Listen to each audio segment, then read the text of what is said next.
Well, Madison Campground, thanks for letting me crash your party. John O'Neill's officially out, and we are going to the falls. Yo! Update here. I feel like I'm doing a lot of updates this video, but here's another one. Driving to these falls that I'm going to right now, but I wanted to hop on here quick and give some more context like I was doing yesterday about the situation I'm in.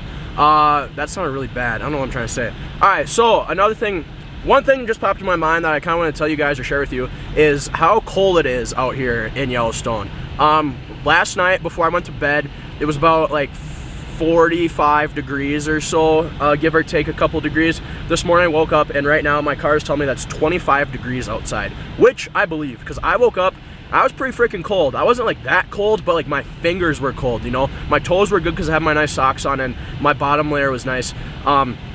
But my upper body, I definitely should have put a sweatshirt on. I just had a t-shirt and a Carhartt or a Carhartt sweatshirt on, so that was a little frisky this morning. It was still really good though. I feel fine now, you know.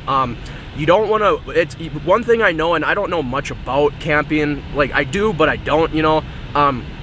One thing that I do know about camping and sleeping, I don't know, keep in mind I'm no expert on the matter, but I know you don't want to go to bed sweating. So that is the reason why I didn't put a sweatshirt on before I went to bed, because I didn't want to be too hot, because then you start to sweat and then the sweat freezes and then you get really cold. So I had a hat on, I was fine. You know, I didn't feel like I was at risk for hypothermia or whatever you want to say. Like I was fine, you know, and I'm used to the cold, you know, being from North Dakota, and it's nice because there's not really much wind here. So 25 degrees with no wind is way nicer than 25 degrees with 40-mile-an-hour wind. So just a little context as to the weather I'm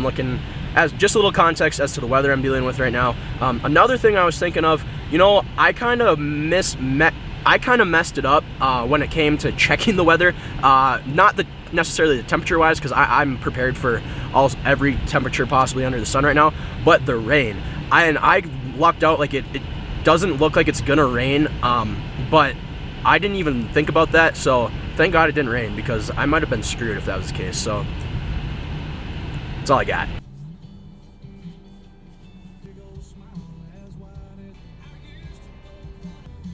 Let's go. All right, so we made it.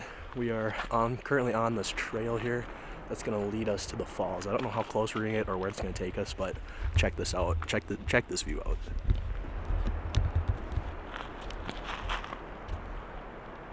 Unreal.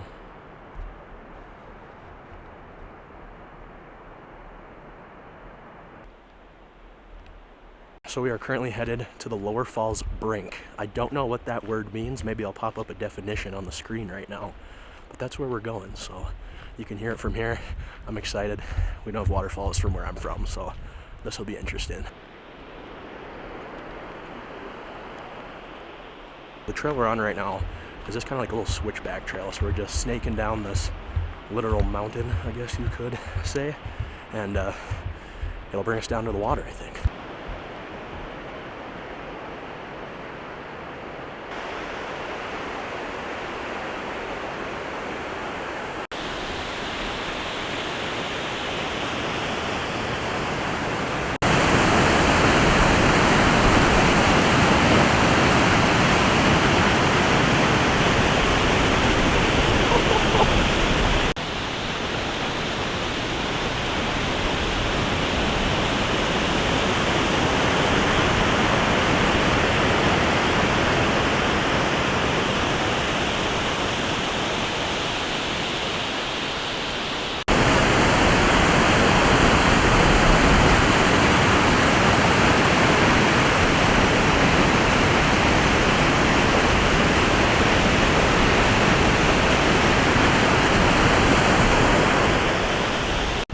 Alright, we just got done at the lower brink of the lower fall, or the brink of the lower falls. We're gonna go now and walk to the upper falls. It's insane. That's all I've said this entire video, but this is truly insane. This is crazy. Alright, so I just walked back up to my car here to kind of reconvene, recollect myself, and I changed clothes here quick. For the sake of time, I also realized that to get to the upper falls, the brink of the upper falls, there's a trail that I could walk on, or I could drive there. Because I'm kind of pressed for time, I'm going to drive there, even though I'd love to walk the trail, but just to get going, And for the sake of time, we're gonna drive over there. So here we go. All right, so as I was driving, I saw a lookout point. So I'm like, I have to go check this out. You guys gotta check this out.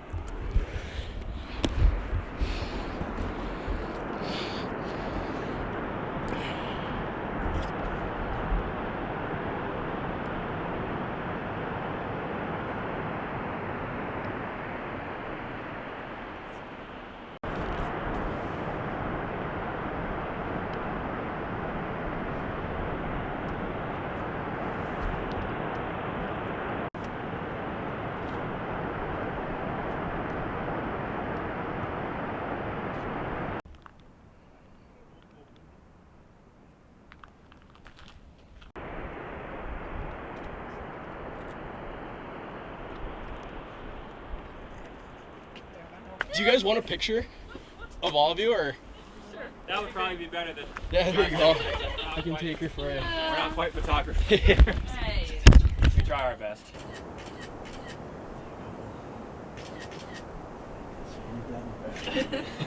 There we go. Look at that.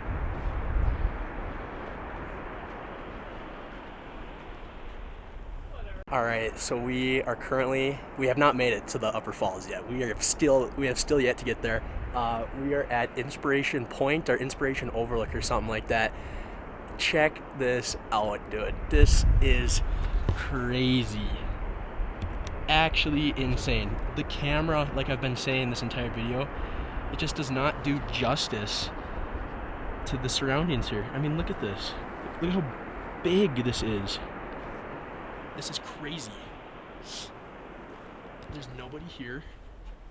Like, this couldn't have worked out better. I can only imagine what this place is like in the peak of the summer. You know all that richness.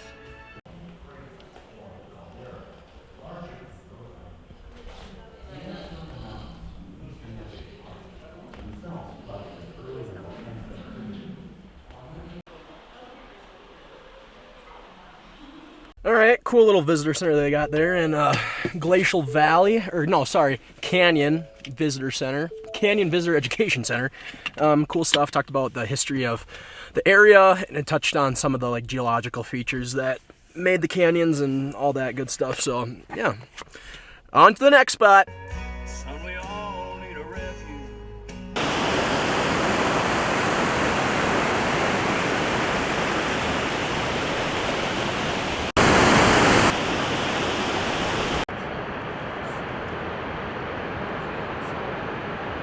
All right, everybody.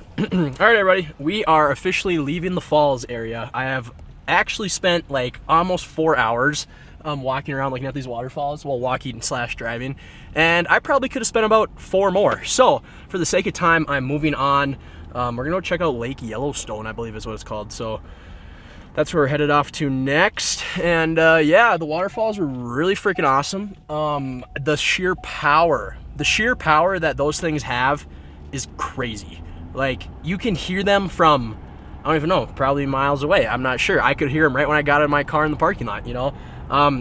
The vast, like I've said before, the vast scale of just everything in Yellowstone is almost not comprehensible, because you realize, like, you're so small. Like, I'm so tiny compared to all this other stuff.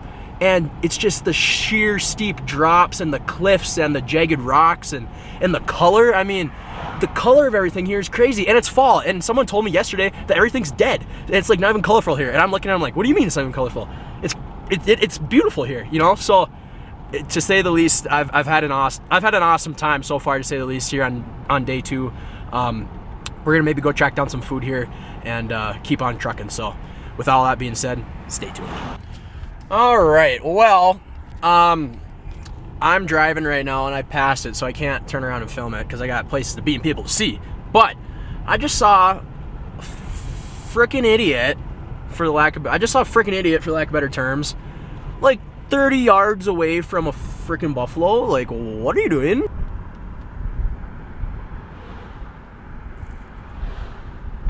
Damn.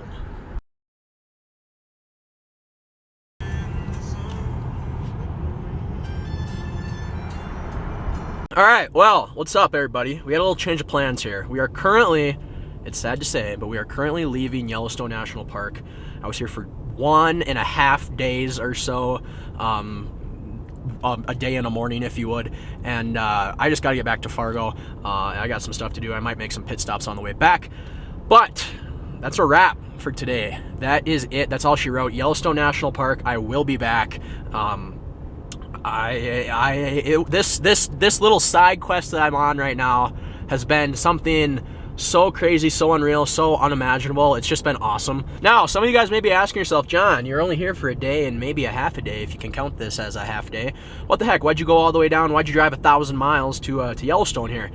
Well, my answer to that is you just gotta go and live life, man. You know, this was awesome. I'd never been out west before. I've always talked about going, and I finally just said, heck with it. Let's go out and do it. So that's exactly what I did. I went out, I did it. I came, I saw, I conquered. I feel like I could have spent at least another week, a week and a half in Yellowstone exploring all the little side trails and paths and different attractions and all the stuff they got going on. So it was definitely a rush trip, but it was a trip that was well worth it, in my opinion. I think this video, if you're still watching to the end here, can just serve as a reminder to just go out, do it, explore, get out there, get out of your comfort zone, you know, go out, talk to people, ask questions, the whole 9 yards. It doesn't get any better than going out and living life. So if I could have one takeaway from this video that I want you guys to know is it would just be to go out and do it. So with that being said, thank you guys so much for watching, and I'll see you later. Peace.